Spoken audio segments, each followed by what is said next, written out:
chaîne coup de cœur n'a pas pu échapper à cette hype qui est The Walking Dead. Et je sens que cela va se jaser dans les commentaires. Mais avant de commencer, il faut savoir qu'il y aura deux coups de cœur sur The Walking Dead. Je vais d'abord m'intéresser sur les comics de cette franchise parce que premier arrivé, premier analysé, puis je passerai sur son adaptation TV, une adaptation où j'aurai beaucoup de choses à dire. C'est bon, tout le monde est ready? Alors commençons. The Walking Dead, c'est d'abord une série de comics books américains en noir et blanc publiée par Imagine Comics depuis 2003. La série est scénarisée par Robert Kirkman et dessinée seulement pour un tome par Tony Moore. C'est ensuite Charlie Adlard qui reprend la main sur les dessins jusque maintenant. Si aujourd'hui tout le monde considère la série comme culte et indispensable, en 2003 c'était une autre histoire. Robert pensait d'abord à faire une histoire de science-fiction avec une sous-intrigue d'épidémie de zombies, comme demandé par l'éditeur Imagine Comics. Mais il préféra pour notre plus grand bonheur implanter cette épidémie comme intrigue principale du comics, mais aussi dans un univers semblable au nôtre pour ainsi pouvoir, je cite, explorer comment des individus réagissent lorsqu'on les met face à des situations extrêmes et quel impact peut avoir les événements sur leur comportement. Telle était son idée cette année 2003. Mais les débuts sont rudes, tout d'abord ignorés par le public américain. This is not okay.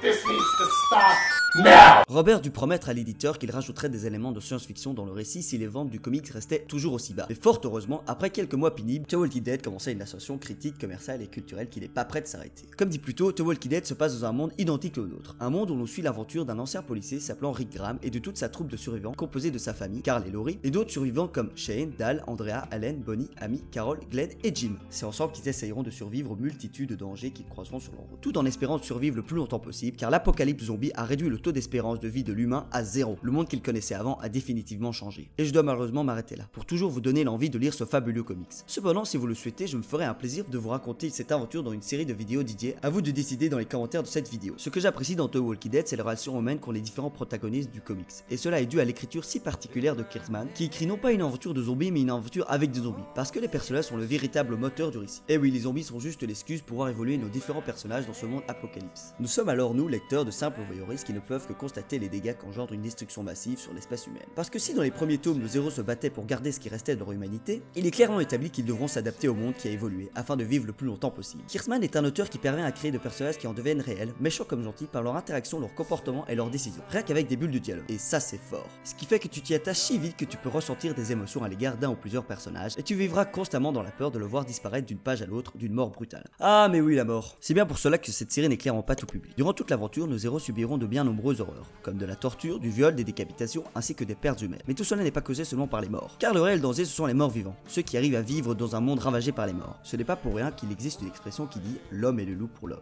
Et The Walking Dead ne fait qu'illustrer parfaitement cette expression. Mais tout ce que je vous raconte ne serait pas aussi grandiose sans le talent de Charlie Adlard, ayant un style de dessin si particulier qui est très terre à terre avec le réel. Si dans le premier tome, Tony Moore avait à mon sens un style plutôt cartoonesque qui dénaturisait plutôt l'œuvre en la rendant moins réaliste, avec les dessins d'Adlard, on a une réelle maîtrise pour retranscrire parfaitement les émotions ressenties par nos héros, ainsi que la brutalité de ce monde. C'est pour toutes ces raisons que selon moi, The Walking Dead est une œuvre à part entière, qui vous montrera sans aucune censure les bonnes et les mauvaises facettes de l'homme. Car ce comics n'est pas une simple histoire de zombies, sans fond dans le but de vous faire peur.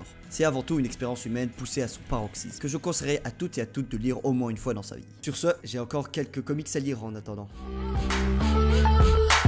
Le chicken jar jar do, do do do do do. Now all the walkers say